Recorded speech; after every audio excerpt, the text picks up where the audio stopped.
ina so ki cire tunanin auren wannan yaro a zuciyar saboda ba shi da amfani.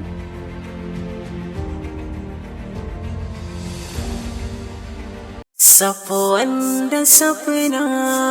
Amma daga rana yau ta yau zaman Safwan da Safina ya ƙare. Haka fara zumuɗi haka? To ka fara bani goro tukuna. Shi kaɗai nake so, ba zan iya rayuwa ba tare da shi ba. Baya ya ka taimaka mu. Dan Allah ya ka rufa min asiri ka bani da abin da zuciyata take so. Ya kasance mai daɗi. Kasto.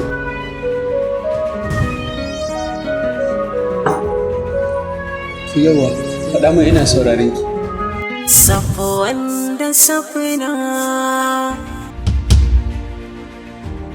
Ka ce kai ɗan tsintuwa ne. Ba a san mahaifinka ba. Bari in je gida saboda kada umma ta yi faɗa kin san halin tsofaffi sai a hankali. Ka ga malam, ka tashi ka ce min daga ni.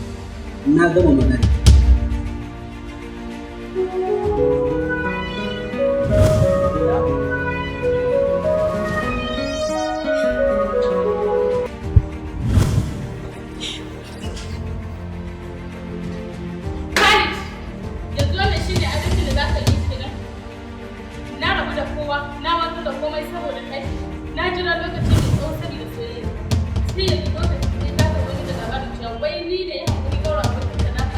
Kuma na yanke muke alaƙa da shi ba don komai ba kuwa saboda ina so ki yi rayuwa mai inganci sannan ki samu farin ciki mai dorewa. Safwan da Safina.